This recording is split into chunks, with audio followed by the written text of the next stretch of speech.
So, paano ba tayo magsimula sa pagguhit? Siyempre, una natin titignan paano ba tayo makang lapis. Ayan. So,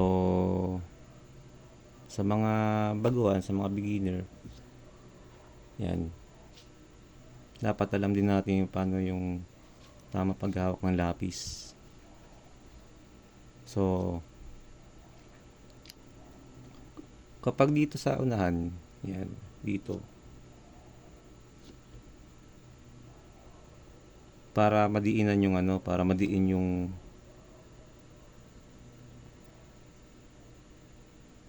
pagguhit natin. Ayan, at dito naman yung banda sa malapit sa ang hawak. Para kapag ginawakan natin o para kapag gumuhit tayo ay magaan. Ayan may kaibahan dito. Ito sa unahan para maging madiin. At dito naman sa bandang likuran ng lapis ay magaan lang. Tapos syempre yung kulay ng lapis hindi rin siya ganun kadiin. So halimbawa kapag tayo ay paano pag ginagamit, halimbawa kapag meron tayong gustong i-drawing, halimbawa ay mag-start tayo sa sa square o sa tatsulok. So dapat mag-i-start ka muna. So paano ba tayo gumuhit ng tatsulok muna? So una, ang ginagawa kong style o mas madali, kinukuha ko yung baba. Ayan, syempre hindi ko rin muna didinan. Ayan, tapos hanapin ko yung pinakagitna. Ayan, kailangan hindi madiin. Ayan,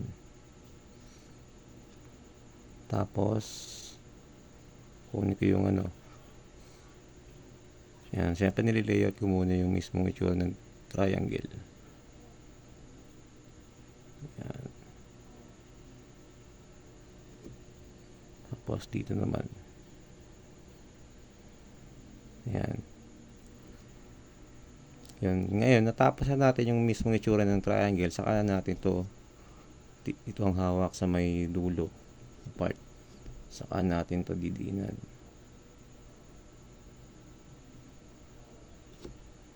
Ayan,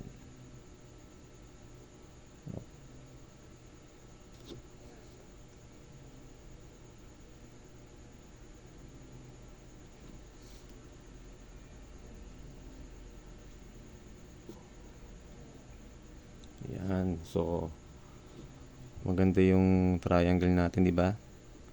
Hindi yung so itong nasa gitna pwede natin pamburahin. Pwede pambura. Yan. So ginagawa yan, halimbawa ang purpose kasi niyan, bakit kailangan sa umpisa ay hindi mo na ganun kadiin. Yan yung pagguhit kasi para once na nagkamali tayo, nagkamali tayo, mas madali siyang burahin. Ayan diba, nabura kagad. Kaya siya yung diniinan mo na sa umpisa at nagkamali tayo. Ayan, so lumalabas pa rin yung itsura niya, may pa rin, may naiiwan pa rin. So halimbawa dito sa gitna, so since lang yan, magaan lang yan, so madali siyang bura. Yan. Tapos naiiwasan din natin yung yung maraming mga guhit-guhit. Baka pag guhit tayo, di ba? Halimbawa pag triangle ulit, gusto nyo ganyan yung triangle, di ba? Maraming guhit. Di ba? Pangit tignan. Hindi siya malinis. Unlike dito, di ba? Nag-start tayo sa magaan. Ayan.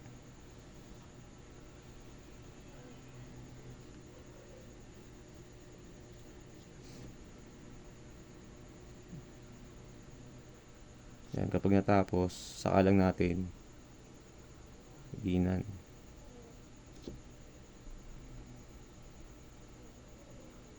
Ayan. Diba? Okay. So, halimbawa, nagkamali tayo sa pagsulat ng triangle. Medyo tumabingi. Oh. Tabingi ito, di ba? Hindi maganda. So, dahil hindi siya maganda, pwede na natin kagad yan burahin. O, wala na. Parang walang nangyari, di ba? Parang hindi ka nagkamali. Ayusin mo na lang ulit yan. Ayan, tapos guhit ka. Triangle. Dahan-dahan lang. Ayan.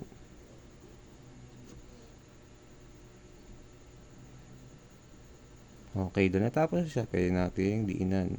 Siyempre, dito ulit ang hawak. Kapag magaan at yung medyo parang layout lang yan, dito nyo hawakan siyempre. Ngayon, didiinan natin dito sa una ng lapis. Ayan.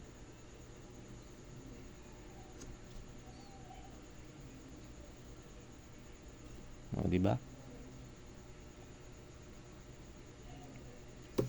Ayan, turo ko naman sa inyo yung paano ba tayo gumuhit ng halimbawa mga shapes. Okay, unahin natin yung triangle ulit. Triangle. So, may mga paraan para makagawa tayo ng isang magandang triangle. So, pinakamagandang, unahin nyo yung baseline ng triangle. So, kailangan din pantay. So, paano tayo gagawin ng pantay? So, titignan nyo yung itong nasa babang parte at saka ito ng papel. Di ba pantay palagi yan? Alis natin ito na. Yan, di ba? Itong part na to tsaka to. Yan. So, di ba baseline yung pinakailalim ng triangle. So, tignan nyo maigi yung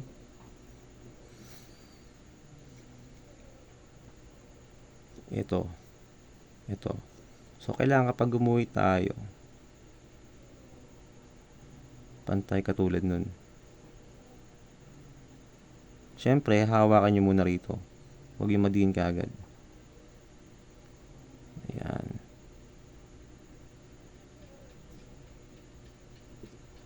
So, sa tingin nyo ay medyo paling pa.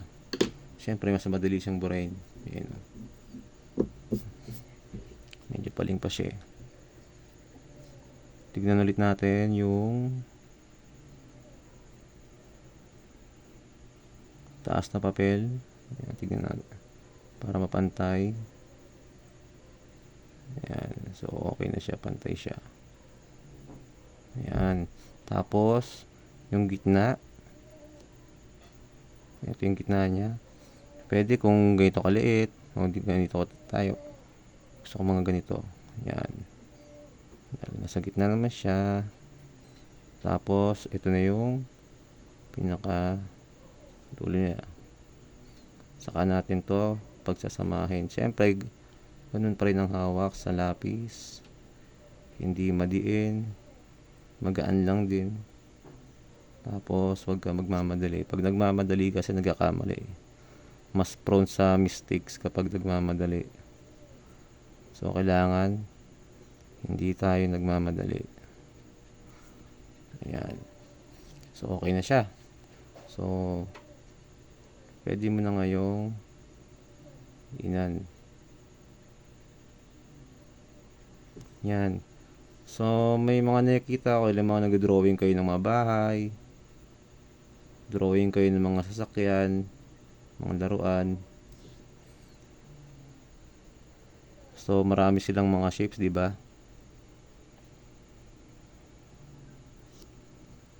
So, ito yung magandang paraan. Kailangan hindi muna madiin. Tapos, kapag triangle, ito yung pinakamagandang gawin. Ayan. O, di ba? Ganda. Paano naman pag square?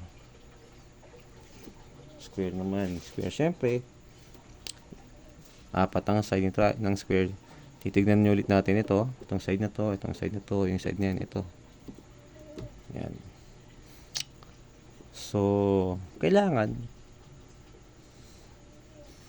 pag gumuhit tayo, kapantay din ito. Parallel siya. Parallel, ibig sabihin, kapantay siya. So, pwede natin unahin yung nasa taas. Ito. Taas ng square. Kailangan, kapag square, di ba, kailangan, ano siya, right angle, pagkatapos, 4 sides. Tapos, lahat ng sides ay magkakasukat. So, syempre, ganun pa rin yung technique. Dito, hawakan yung lapis. Ayan. So, okay na siya. Pantay naman. Tapos, tignan na naman ulit yung side dito. Yan. Kailangan, kung paano malaman na hindi siya paling, kung napapansin nyo to, itong taas na to, tsaka ito, ay the same. The same lang yung lapad niya. Ayan, o. So, dapat aware tayo dyan.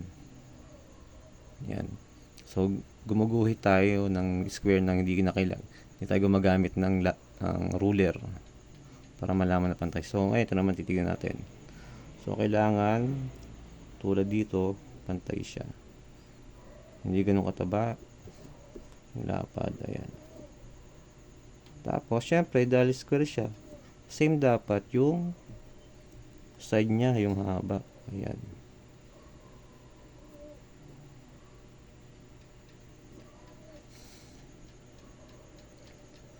So, merong mas madaling paraan para malaman na pantay. So, ito lang. Tingnan natin. Ito, pwede natin gamitin panukat yung ating lapis. Ayan, ganyan kalaki. Mga ganito. Kung halimbawa dito nagtatapos, di ba? Dito nag-e-end, dito nag-e-end. Pwede natin gamitin yung ating lapis. Check lang natin. So, mga ganyan. So, ito. Ano ba ka? So, mga ganito raw. Okay, yan. So, dyan siya nag-e-end. Tapos, ayan. Siyempre, pagdating dito sa baba, pantay din.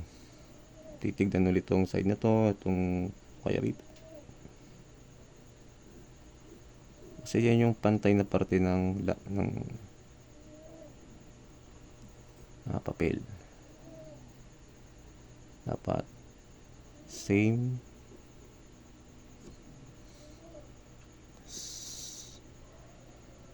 lang yung size o yung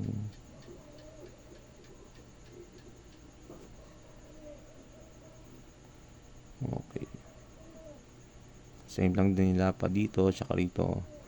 Ito rin. At dahil natapos na si square, ibiinan na natin ulit para makita natin yung mismong hugis niya. Ayan. Tapos dito naman.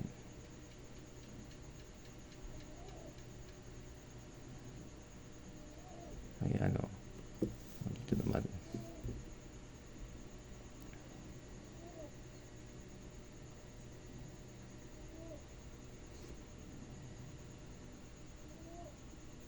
Dahan-dahan lang din. Hindi tayo magmamadali. Kapag nagmamadali tayo, mas madali tayo magkamali.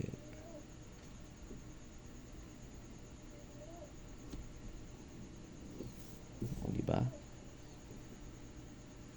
Triangle, square. Kapag rectangle, syempre mas mahaba. Both sides ay magkasing haba kumpara sa square. Ayan, tingnan ulit natin. Dapat pantay. Pantay natin. Ito lang din yan. Tingnan natin yung both side ng papel. Dapat pantay siya.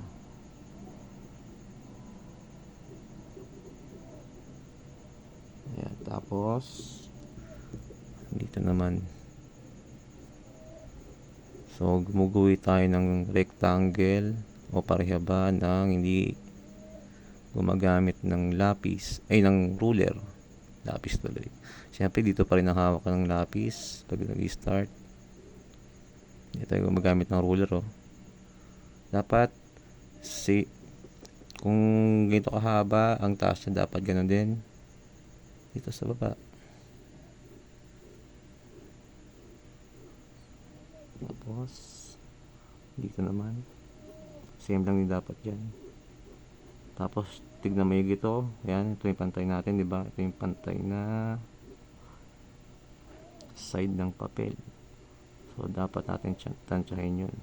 Kung dito ganito kalapad, dapat ganito kalapad sa baba.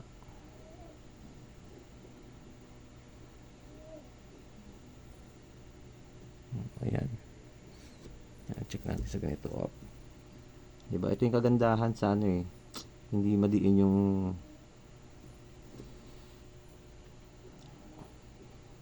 pagguhit. Kapag may madaling burahin.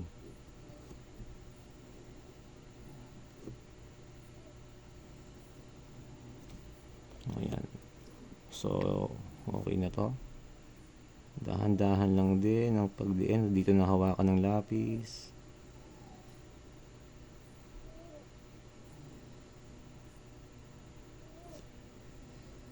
Dahan-dahan lang.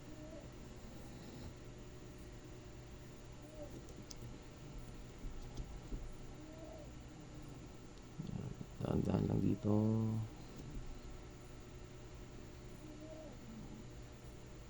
So maganda tong practice. Yan, kasi marami ako nakita sa mga drawing nyo, may tabi-tabingi. Square na, tabingi pa. Rectangle na, tabingi pa. Triangle, tabingi pa rin. So, practice din yung ganito.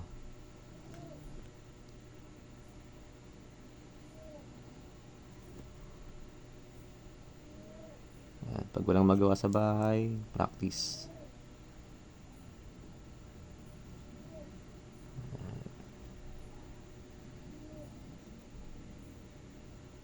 So meron na. Tapos kasi nga parang may mali ako rito, di ba? Dahil ano lang naman yan, hindi siya gaano may mali dyan. Ano, itatama natin. Ayan. O, di ba? Pantay na siya. Paano naman kapag bilog?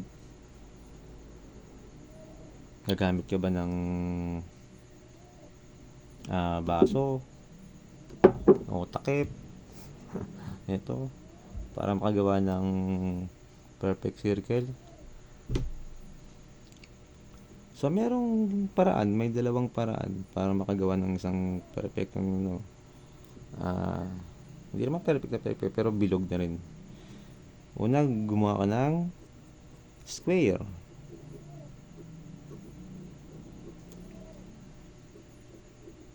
Ayan, square. Siyempre, ganun din. Pantay dapat ang square mo. Ito nga lang, medyo dapat pantay din ang square mo pagkakagawa. Kaya nga square, pantay. So, kapag nahihirapan din kayo gumawa ng nasanay kayo sa puro pababa lang at hindi ko nyo kaya ng ganito. Puro pag ganito, patayo. Di, siyempre, yung papel, pag ganito rin. Ganito rin mo yun. Ayan, dahil sanay ka sa ganito eh. Ayan, ganito pagguhit. Hindi ka pa sanay sa pababa. Ganyan. So, pero dapat pantay pa rin. Ayan, so gagawa tayo ng circle hindi yung gumagawa lang tayo ng layout ng circle kasi makikita nyo mamaya para magawa ng circle. So, ganun pa rin ang hawak sa lapis. Hindi madiin. Tapos dito ang hawak sa lapis sa dulo. Dapat din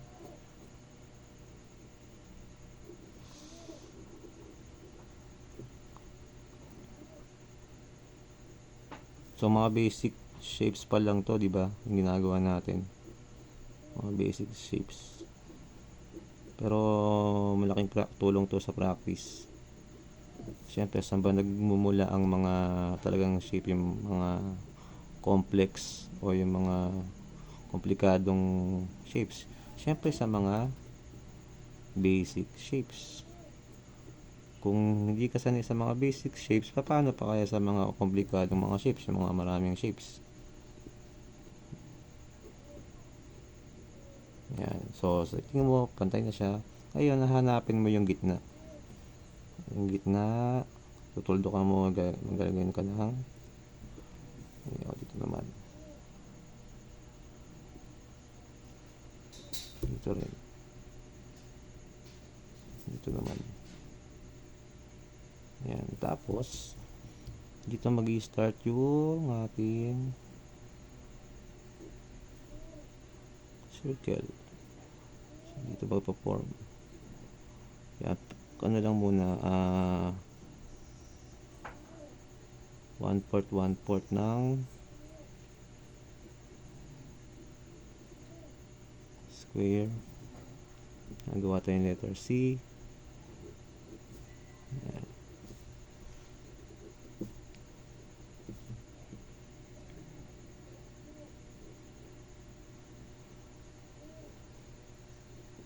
Sa mga lettering, ganito rin ginagawa ko minsan.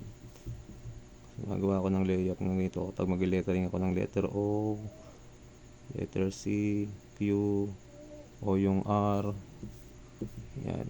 Nag-layout ako ganyan para makuha ko yung mga circle. Dito naman. Yan ulit.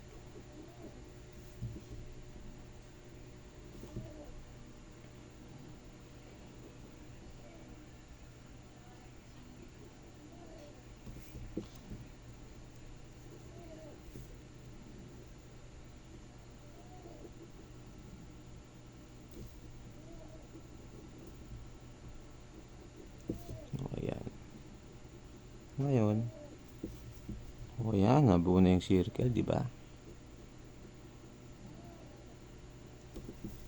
Check natin. So, ito yung unang paraan para makagawa ng isang circle. O yan, tapos dilihan natin. Dahan-dahan lang din.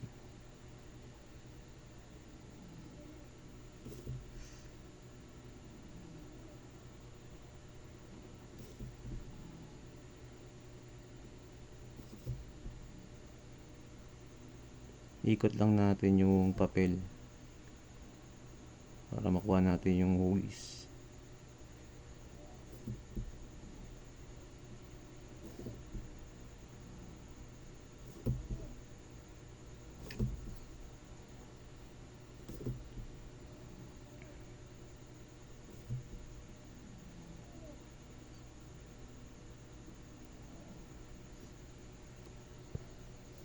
Yan, okay. So, meron tayong circle. Tapos, ito, buburahin na natin. Diba? Madali siyang mabura. Hindi kita yung mga gilid niya. Yung mga kanal-kanal.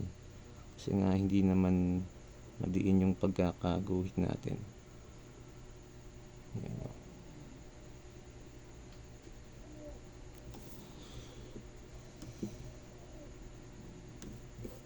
Yan. Siyempre, dahan-dahan lang.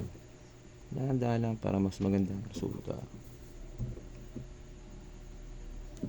Ayan. Natin. Merong magdabura. So, ito lang lalagyan natin. Guhit lang natin. So, yun yung paraan. Ayan. Paggawa ng circle. Medyo ano nga lang.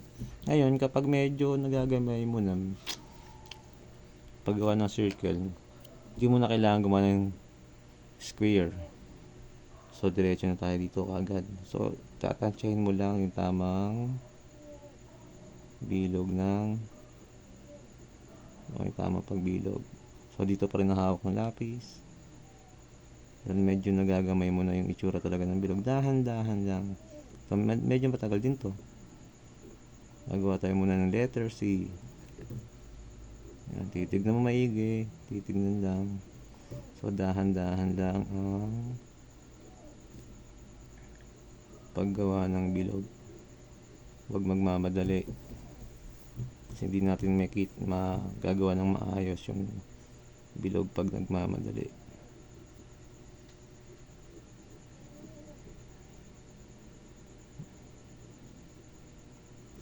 Hindi tayo makagawa ng isang magandang bilog pag nagmamadali. Ayan. Titignan natin yung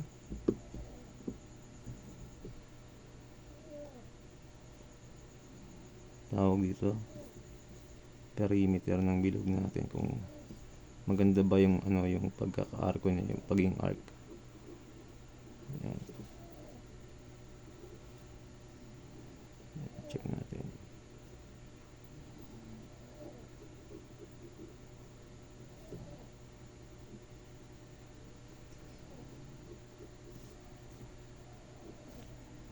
Yun nga lang, magkakaroon siya ng parang maraming mga guwit-guwit. Pero okay lang yun. Kasi buburahin mo naman yan eh. Hindi naman, wag mo lang didiinan. Para kapag binura natin, hindi pa rin siya kita. Hindi na siya kita. Yung mga mali natin. Ayan, bubuo na siya. Bubuo na yung ating circle. Dahan-dahan lang din. So, didiinan natin. Didiinan.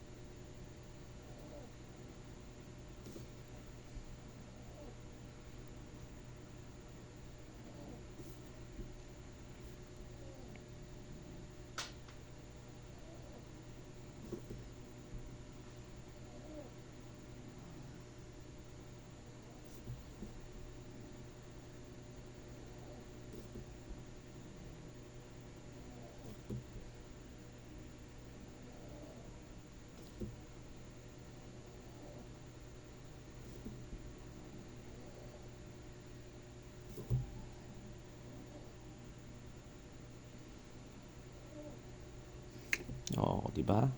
Nakagawa na tayo ng isang magandang circle. Tapos, di ba, may mga mali tayo dito. Ayun. So, buburahin na lang natin yan. Diba? Yung mga mali natin, naguhit, madali na lang siyang burahin. Tapos, wala tayong nakikitang ayan. O, diba? Maganda, diba? Bilog din. Parang mas maganda pa nga ito siya rito eh. So, yun lang po.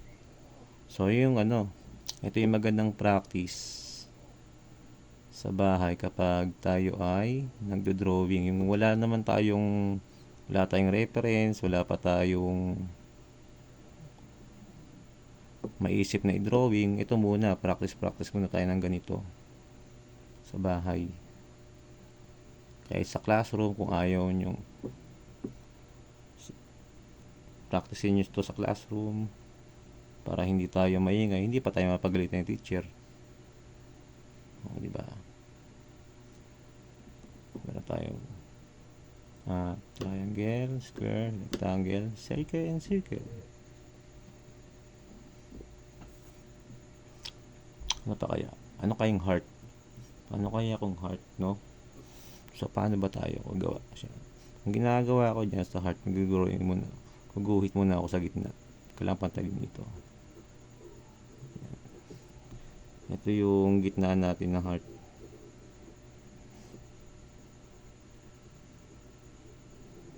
Yan, tapos hanggang dito yan. Tapos, ito yung itaas ng heart. Ito yung may kanto ng heart. So, ganito yan.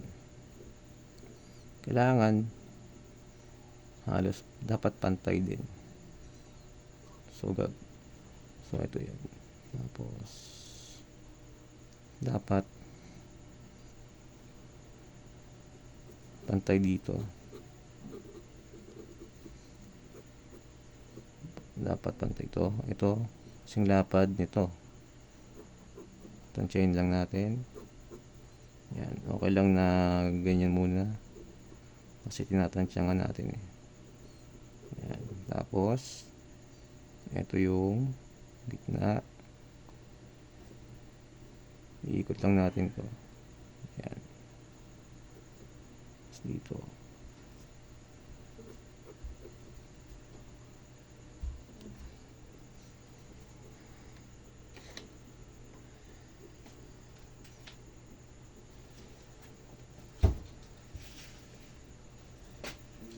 Sige.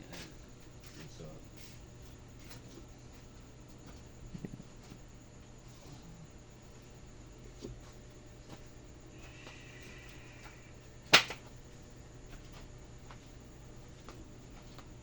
okay. Naman. Tapos lang siya lang nandito. Mas maganda dito banda.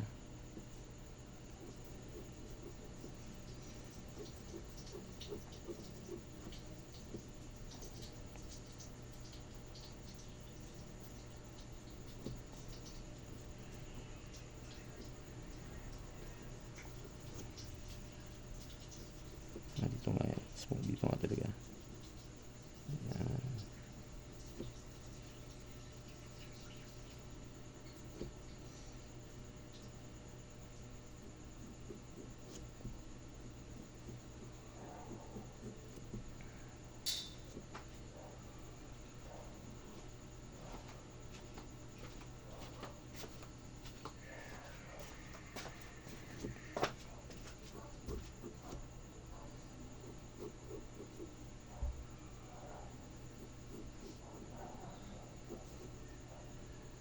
Ayan. Magbubuo na siya.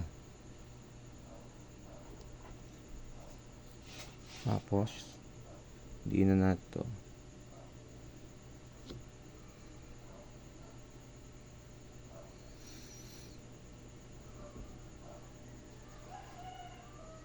Ayan.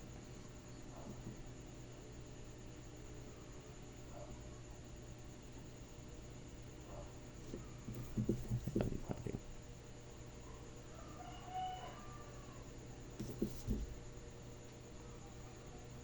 Yan, syempre, burahin natin to yung mga pattern niya, yung dito, yung mga mali natin o yung layout niya.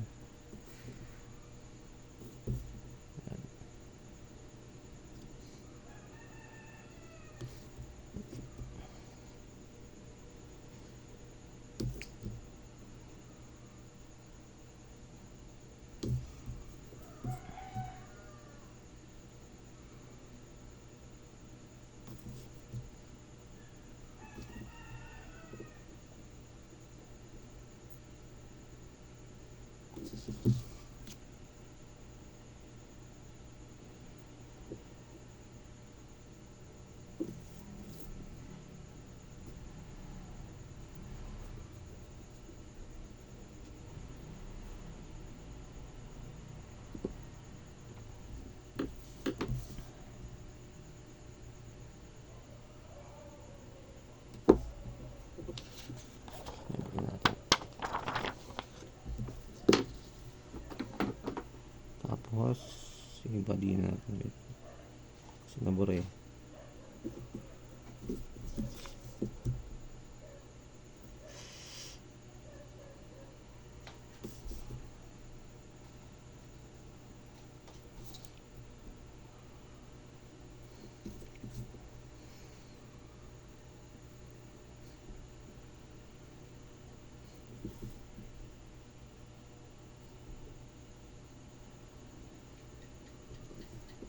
Ayan, okay. So, meron na tayo mga basic shape. Meron tayong triangle, square, rectangle, heart, and circle.